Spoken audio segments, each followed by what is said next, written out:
Hey friends, Sean from Draft Therapy here, and I am at Arctic Circle Brewing Company in Chesterfield Township. We have owners Eric and Devin. Thanks for having me out, guys. I appreciate it. Yeah, thanks for coming, making a trip, guys. Oh, yeah.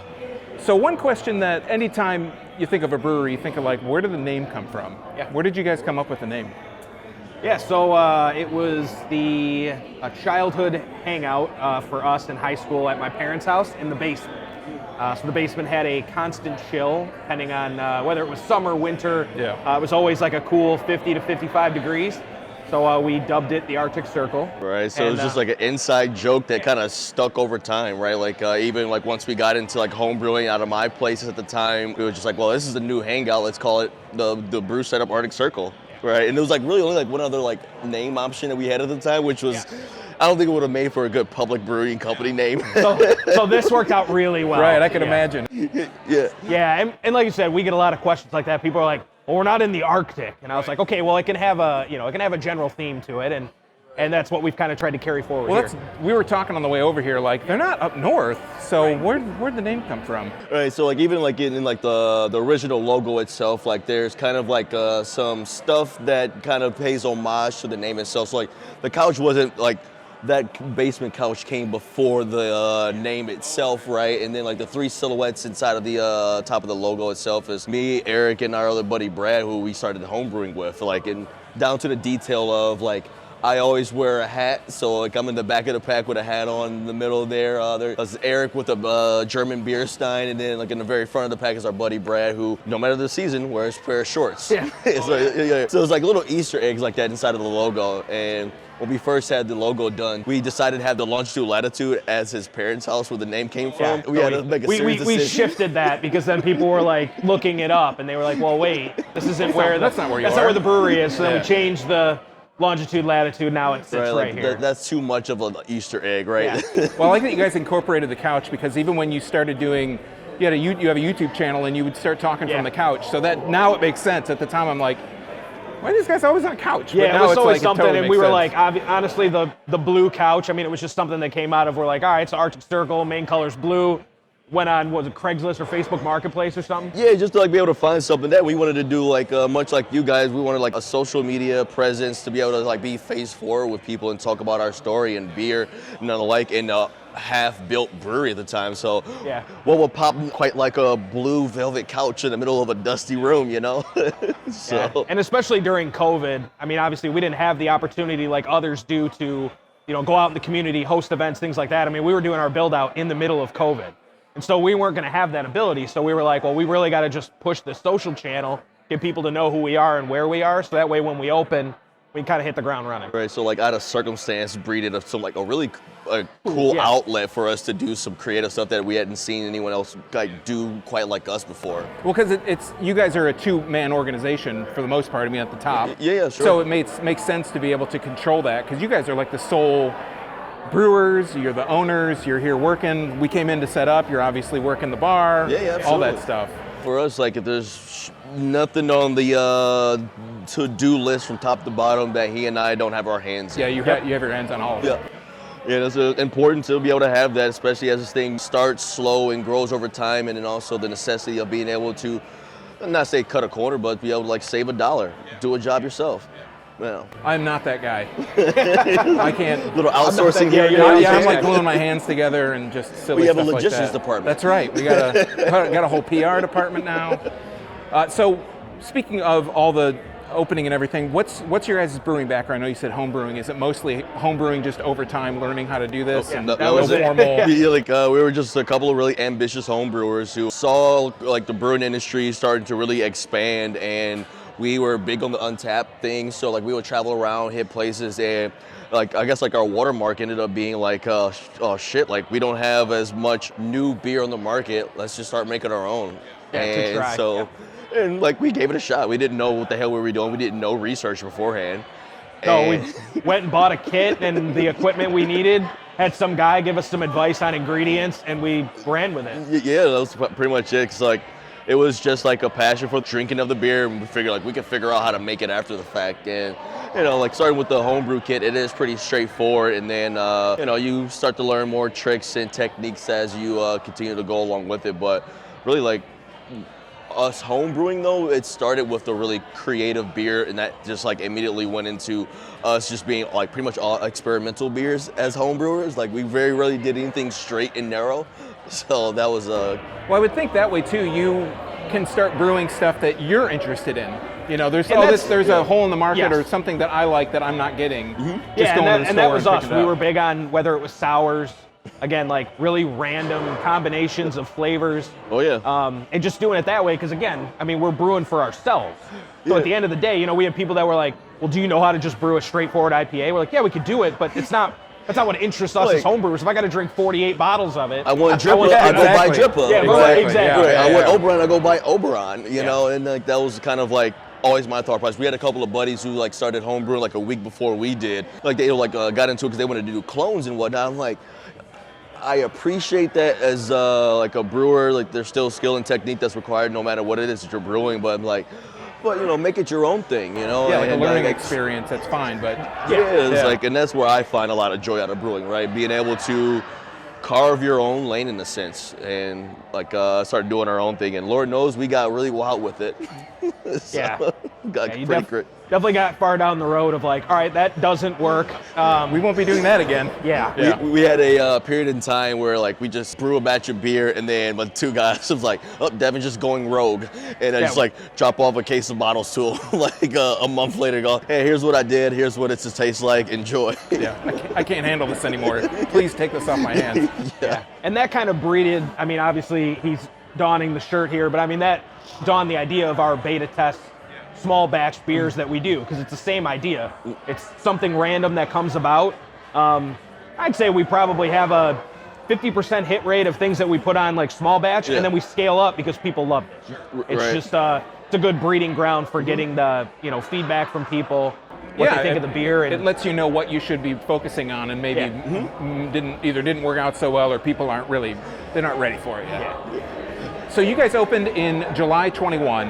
We're like a year and a half, almost 2 years out of that. And I've talked to a couple people, and the thing that I'm always curious about is when you open a place, I know you have an idea of how things are going to be, but what are some of the stumbling blocks or hurdles that you guys came across real quick that you didn't have any idea would be an issue?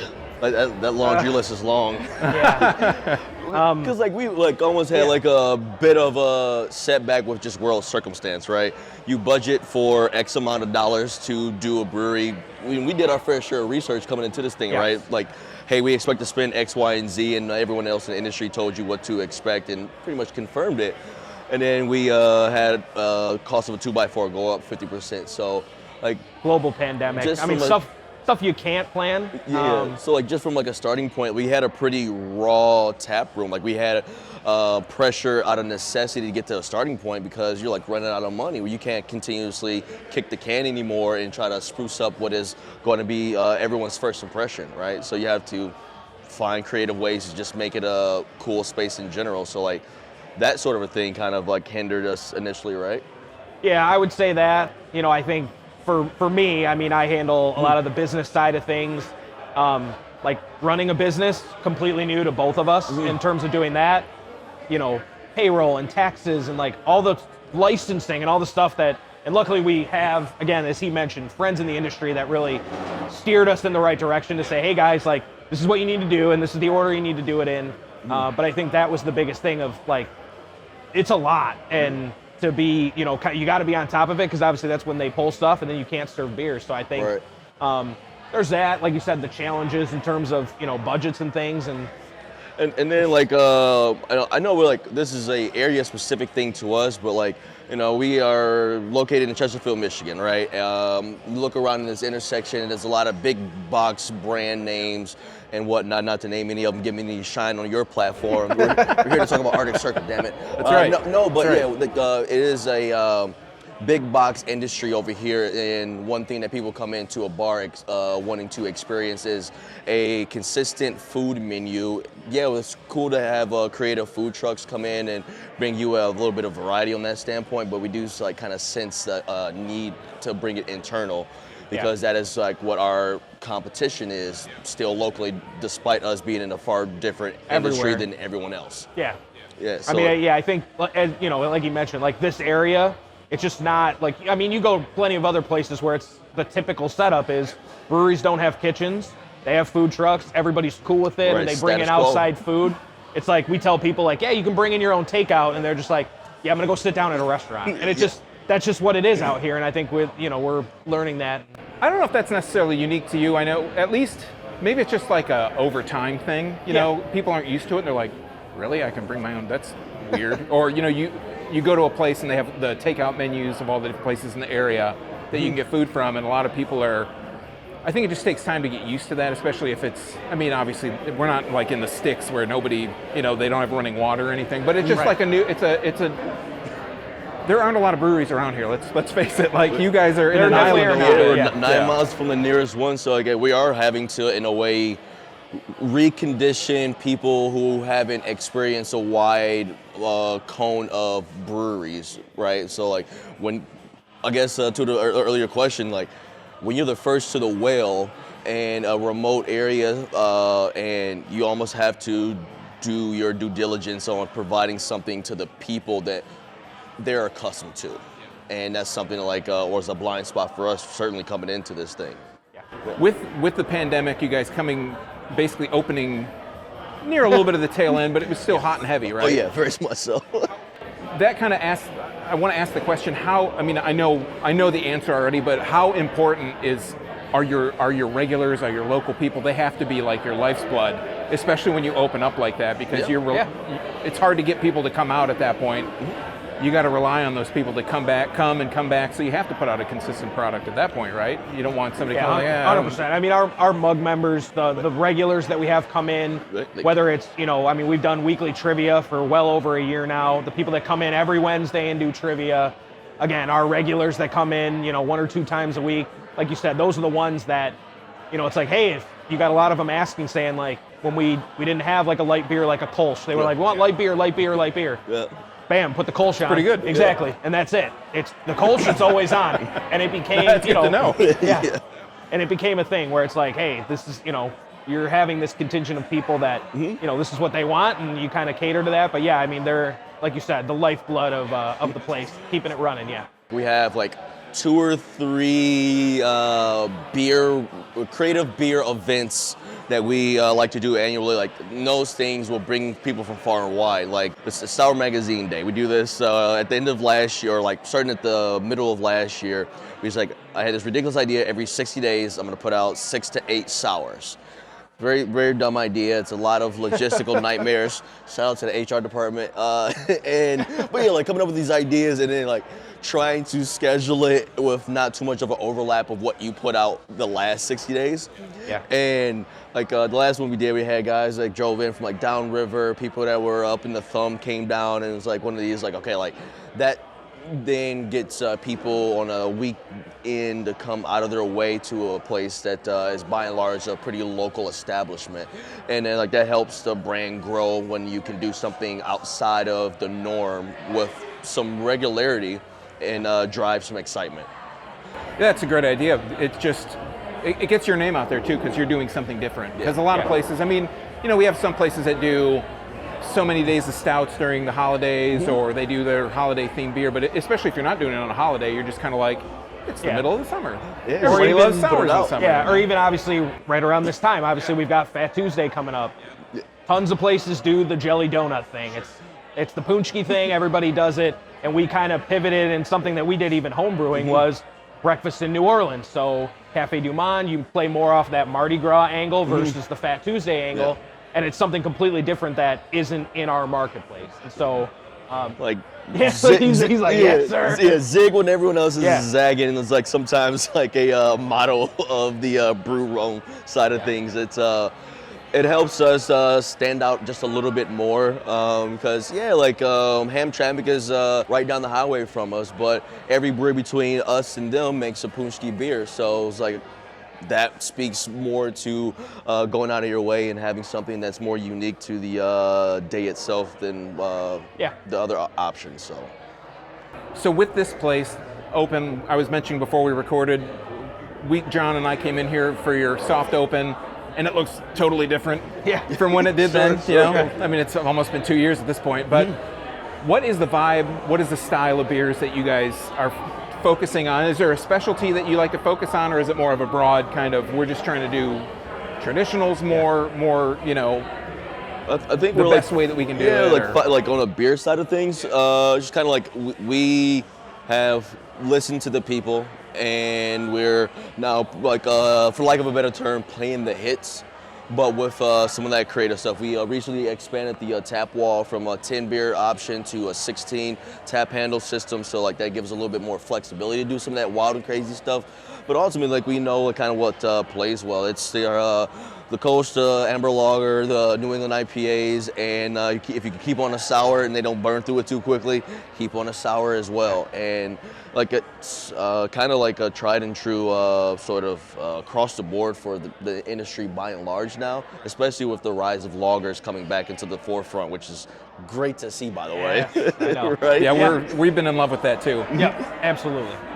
And not enough places do them, number one, and not enough places do them really well, where you're like, I'm going to go back just for that specific thing. Yeah, that's one. Like I'm a big proprietor of like crispy boys, more crispy boys in the marketplace, please. We got John hand up over here too. Yeah, for sure. Absolutely. So yeah, that's something like I look forward to, like those brew days and then getting a fresh one. The only downside now is like they take a little bit longer than the average beer does, and like the cold shit still tastes pretty good, but like it bothers me that like it's not crystal clear yet, and that's one of those. Getting there. Yeah, like the last batch you can see. Yeah, you can read on paper through the other side of it, but that's like internal issues for myself. I'm like, damn it, Devin. Well, yeah, we were talking before we came over here, like, you know, I don't consider myself a perfectionist, but when it comes down to something that you're putting your name on, you want to make sure it's done the right way, because absolutely, you don't know when any random person's going to try it, and they're going to base their idea of what you are on that thing. So you want to make sure that it's as good as you can get it to be. That's your entire existence from that moment forward. Yeah. So we're about 2 years in to the brewery. What are some of your thoughts for the future? Is expansion, distribution, different themes you want to start playing on? What's the kind of roadmap for you guys? Like Eric has a lot of plans coming up just for us, like the community outreach stuff and whatnot, getting into that side of things. Yeah, I think it's something that him and I talked a lot about, like up front. We were like, hey, we want to have this, be a part of the community. And again, with everything COVID going on, and we weren't really able to do anything, so we did just launch our Giving Back tap. So it's this idea that we're going to have a consistent tap that will give back to a local charity. So for like this first round, there's it's called Paws, Aws, and Claws. They're a local animal foster, and obviously putting people in their forever home. And so we're teaming up with them, and we're going to do 10% of every pour. So definitely looking at growing that community base, because I think that's where, to Devin's point, like we're kind of nestled in here a little bit in this corner, and we have a lot of people who live here who come in here for the first time, and they're like, I didn't know you guys have been here for 2 years. Like the beer's great. I had no idea you were here. And so I think us continuing to put our name out there and really grow that. I think, Devin kind of hinted to it earlier, like looking at the possibility of, possibly maybe bringing in a kitchen, maybe doing something a little bit different on that front, just to continue to build this place out. I mean, obviously, you said it earlier, from the time you came in here 2 years ago, a lot has changed. Yeah, we've done a lot of stuff, and right. I think that's where him and I are at, is we're consistently just trying to make this have that feel that we want it to feel, to kind of, that welcoming place for the community to come in and really feel, like they're at home. Right, because like ultimately, like when we came into this thing, it was a bit of a blank slate given a set of circumstances that we started with, right? And as we've been supported by the locals and anyone that comes in and when they have time to, we've been able to start to add things into the tap room to improve it, the hangout space, the actual visuals, and ultimately like trying to design a brewery is a whole to-do, especially when you have 25-foot walls, right? Like it's a lot to try to take on. It can be overwhelming at times, and you don't want to invest a weekend in painting a mural on the wall, and at the end of it, you're like, I don't like it. Yeah, that's right.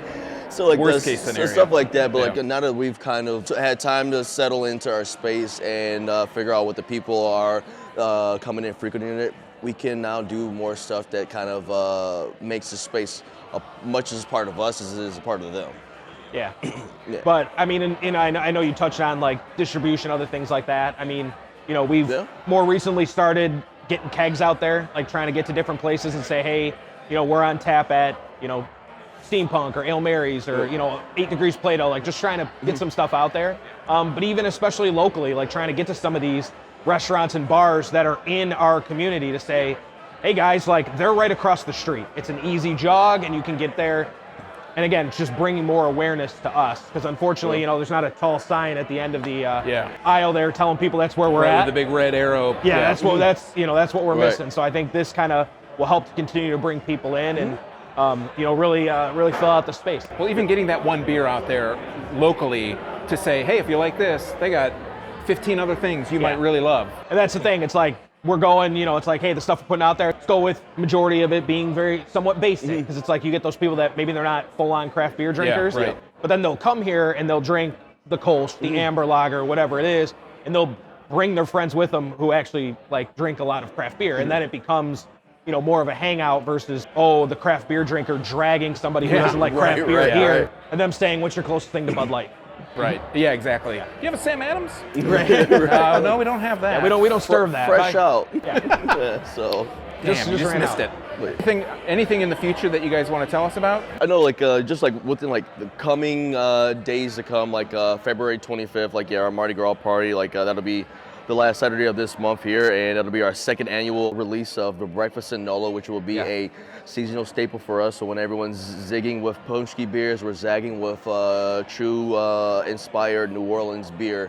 And we'll have 4 other offerings to go along with it, one of which is like the Hurricane cocktails you can get down on Bourbon Street. Turn that into an Imperial Hard Seltzer because why not? The Imperial Hard Seltzer, it's something like he's thrown into each one of our events. And I think we had and that. these people try them and they're like, why is this good? You know what I mean? Like they can't explain it. But they're like, I love this. And I'm like, hey, cheers to you, man. You're like, they're taking them down. And I'm like, I mean, I think it's good, but man, I mean, these people love it. It's crazy. Like, sure, they have like a mild vodka finish to it, but it's a cocktail essentially at the end of the day when it's 12%. That's what it's got to be.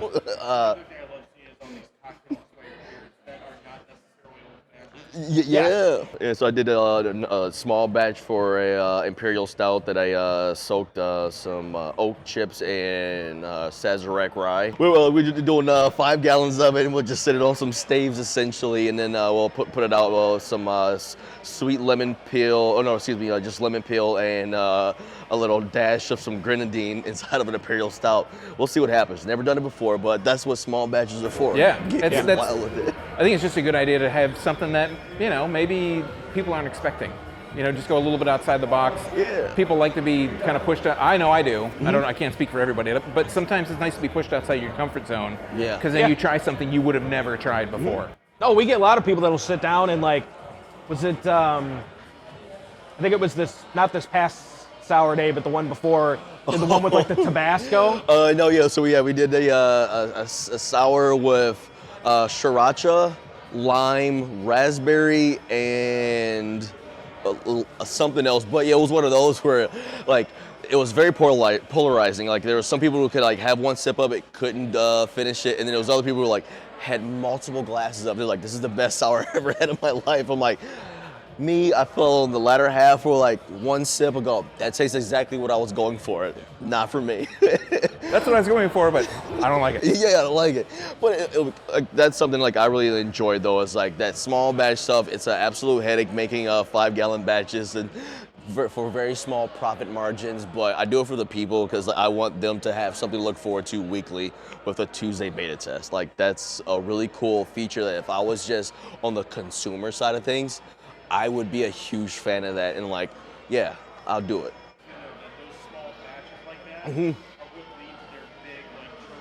Oh yeah, 100%. Like 2 of the taps on the big board right now are beta test beers that turn into like the breakfast with the Musketeers.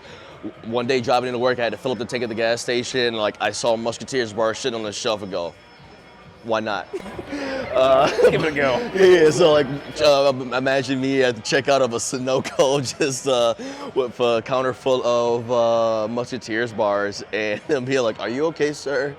And then that escalating to like having to buy 45 pounds worth of Musketeers later to make a imperial pastry stout with Musketeers bars. But you know, that sort of thing. I know like Kunin's years ago used to do like their Firkin day of the week. That was like my like introductions to like small batches inside of breweries. I'm like, that's so cool. Like I will come here every week you have one of these. And so now that we have the ability to provide beer to the masses, it's like, yeah, I'm gonna do it as frequently as I can. It's a nice break from the norm. You know, you're getting to try something like you said, small batch. Do people like this? Yes, they do. Am I going to buy 45 more pounds of to go to the next time? Yeah. Maybe they don't like it that much, or maybe they do, and maybe it's worth it. So yeah, imagine that Amazon package. Yeah. Do you have to individually unwrap all of those? Because they don't just come in like a big brick that you're like cutting them up. Listen, one of the regulars was in the bar. I go, like, you got some time on your hands, buddy? Like, I'll buy you a beer if you put on these latex gloves and help me unwrap these. It's not a bad deal. Could be worse. Beer for labor, man. It's a good trade. There you go. All right, so that's been Arctic Circle Brewing Company in Chesterfield. I've got Eric and Devin. Until next time, Sean from Draft Therapy. Until next time, don't forget to treat yourself to a little draft therapy. Thanks for your time, guys. Yeah, no, cheers. I appreciate you guys coming out and supporting the call as always. You guys do great work, and like I'm happy to be a part of the process, man. Appreciate you. Absolutely. Thank you, guys. Cheers. Cheers. Salud. Oh, yours is empty. Yeah, we're empty. I mean,